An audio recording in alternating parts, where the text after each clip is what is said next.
नमस्कार दोस्तों।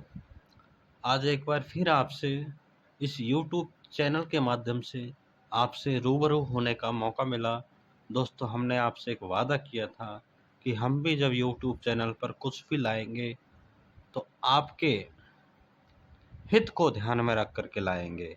यानी आज जो क्वेश्चन लेकर के आए हैं वो 10th क्लास का एक चैप्टर है जिसका नाम है वास्तविक संख्याएं। देखिए, क्वेश्चन बहुत ही आसान है लेकिन छात्रों को थोड़ा टिपिकल लगता है। लेकिन मैं आज दोस्तों इस क्वेश्चन को आपके सामने प्रस्तुत कर रहा हूँ। केवल 2 या 3 मिनट का समय निकालकर इसे ध्यान से सुनिएगा।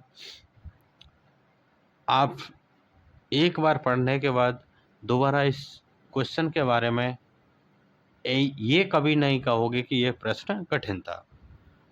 दोस्तों, प्रश्न क्या है कि सिद्ध करो √2 एक अपरिमेय संख्या है। √2 एक अपरिमेय संख्या है। आपके लिए √2 की जगह √5 भी आ सकता है, √3 भी आ सकता है, √7 भी आ सकता है। सबका तरीका एक ही रहेगा। तो दोस्तों, सबसे पहले क्या करेंगे, वो हमसे कह रहा है कि अपरिमेय सिद्ध करो। आप इसका उल्टा मान लीजिए। माना कि √2 एक परिमेय संख्या है, rational number. √2 is an rational number, परिमेय संख्या है। अब दोस्तों ये बताइए, अगर कोई संख्या परिमेय है तो परिमेय कब कहेंगे? जब वो p/q के रूप में हो। इसका मतलब √2 अगर एक परिमेय संख्या है तो √2 को p/q की फॉर्म में लिखा जा सकता है। It can be written as p/q, यानी कि इसको p/q के रूप में लिखा जा सकता है। यानी कि √2 can be written as p/q where, यानी कि जहाँ पे q हमारे पास कभी भी 0 नहीं होना चाहिए। इस कंडीशन का हमें ध्यान रखना है। इसके साथ साथ एक और चीज़ याद रखनी है, p तथा q परस्पर सह अभाज्य है। इसको एक अंग्रेजी में कहें तो को प्राइम नंबर। क्या कहें? को प्राइम नंबर। सह अभाज्य संख्याएं हैं। सह अभाज्य संख्या से मेरा मतलब ये है कि p और q में 1 के अलावा कुछ भी कॉमन नहीं है।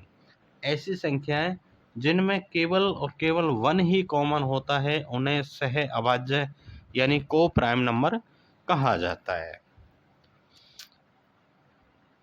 दोनों में आगे देखिए, क्रॉस मल्टीप्लाई करिए। p का 1 से करेंगे p आएगा, √2 का q से करेंगे √2q आएगा। दोनों तरफ वर्ग कीजिए। वर्ग करने पर वो भी कहाँ? दोनों तरफ कीजिए। p का वर्ग करेंगे p², √2 का करेंगे तो 2 आएगा, और q का स्क्वायर करेंगे तो q² आएगा। इसको आप थोड़े समय के लिए एक इक्वेशन डाल दीजिए। इक्वेशन नंबर 1 मान लिया। अब यहाँ से जरा समझने का प्रयास कीजिए। इस 2 को मैं अपॉन में लेकर के आया। इसके अपॉन में लेकर के आया। ये हमें एक महत्वपूर्ण जानकारी देता है। इसको आप देखने का प्रयास कीजिए। आपने p² में 2 का भाग लगाया। देखिए जरा, p² में आपने 2 का भाग लगाया और आंसर आपका आया q²। यही इस बात की संकेत दे रहा है कि p² को जब आप 2 से डिवाइड कर रहे हो तो आपका आंसर q² आ रहा है। एक थ्योरम आपने पढ़ी होगी। आपने एक थ्योरम भी पढ़ी होगी कि यदि p हमारे पास कोई अभाज्य संख्या है, यानी phi अगर कोई अभाज्य संख्या है और अगर ये ए स्क्वायर को क्या करती है, विभाजित करती है, अगर ए स्क्वायर को विभाजित करती है, इसका मतलब क्या है, फी ए को भी क्या करेगी, विभाजित करेगी, ए को भी विभाजित करेगी। ये थ्योरम आपको लिखनी नहीं है एग्जाम के अंदर, केवल आपको ये कंसेप्ट याद रखना है। अगर पी स्क्वायर 2 से विभाजित है, चूंकि पी स्क्वायर 2 से विभाजित है, 2 से विभाजित है, और दोस्तों आपको भली भांति परिचित हैं, 2 एक अभाज्य संख्या है, 2 एक अभाज्य संख्या है। इसका मतलब एक अभाज्य संख्या अगर ए स्क्वायर को विभाजित करती है तो ए को भी करेगी। इसका मतलब इसलिए पी भी 2 से विभाजित होगा, पी भी 2 से क्या होगा, विभाजित होगा। अगर P 2 से विभाजित है तो मान लीजिए P के अंदर हमने 2 से भाग लगाया, P के अंदर किसका भाग लगाया, 2 का, और आंसर मान लीजिएगा आपका R आया, या आप मान लीजिए C आया, क्या मान लीजिए C आया, या फिर आप जो मानना चाहो मान लीजिए। यहाँ से क्रॉस मल्टीप्लाई करिए, P इक्वल टू C, दोनों तरफ वही काम करेंगे जो पहले किया था, स्क्वायरिंग बोथ साइड्स, दोनों तरफ वर्ग करने पर, दोनों तरफ वर्ग करने पर करिए। P का वर्ग करेंगे तो P स्क्वायर आएगा, P का वर्ग करेंगे तो क्या आएगा, P स्क्वायर आएगा, और 2 का स्क्वायर करेंगे तो 4, C का स्क्वायर करेंगे C स्क्वायर। इसको थोड़े समय के लिए आप इक्वेशन 2 मान लीजिए। दोस्तों इक्वेशन 1 और इक्वेशन 2 को आप जरा देखिएगा। इक्वेशन 2 कहता है कि पी स्क्वायर 4C स्क्वायर के बराबर है, और इक्वेशन 1 कहता है कि पी स्क्वायर 2Q स्क्वायर के बराबर है। या दूसरे शब्दों में ये कहें कि दोनों की लेफ्ट साइड बराबर है तो राइट भी क्या होगी, बराबर होगी। इसका मतलब कि 2Q स्क्वायर हो जाएगा 4C स्क्वायर के बराबर।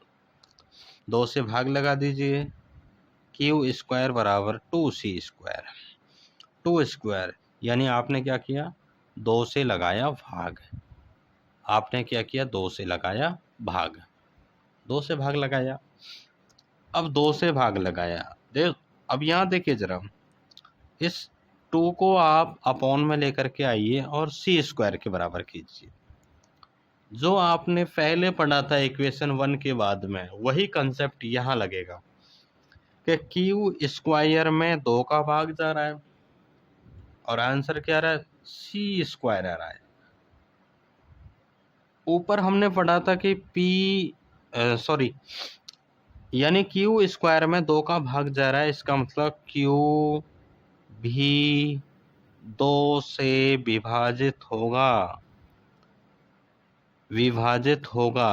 एक बार थ्योरम को आप देख लीजिएगा, Q स्क्वायर में अगर 2 का भाग जा रहा है तो Q भी 2 से क्या होगा, विभाजित होगा, Q भी 2 से विभाजित होगा। अब देखिए दोस्तों, आपने यहाँ कहा कि Q भी 2 से विभाजित होगा, और आप ऊपर कह चुके हैं कि P भी 2 से विभाजित है, ये कह चुके हैं। यानी P में भी 2 का भाग जा रहा है और Q में भी 2 का भाग जा रहा है। इसका मतलब क्या है, इसका मतलब ये है कि 2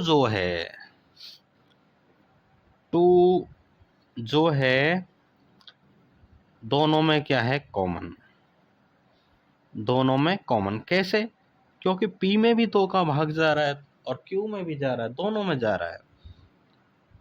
2 दोनों में क्या है, कॉमन है। अब 2 अगर दोनों में कॉमन है तो आपने सबसे पहले माना था कि P और Q सह अभाज्य संख्याएं हैं।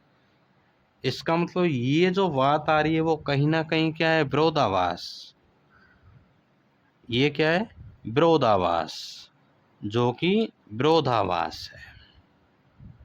भाई आपने पहले कहा था, क्या कहा था, कि P और Q सह अभाज्य गुणनखंड हैं, सॉरी सह अभाज्य संख्या है। जबकि यहाँ P और Q दोनों में 2 का भाग जा रहा है, इसका मतलब 2 कॉमन आ रहा है। तो आपने जो माना था वो क्या था, आपने गलत माना था। यानी कि यहाँ से अपन लेकर के आए कि 2 विरोधाभास, यानी कि 2 कॉमन आ रहा है जो कि विरोधाभास है। किस बात का, जो आपने पहले माना था, विरोधाभास है। अतः हम कह सकते हैं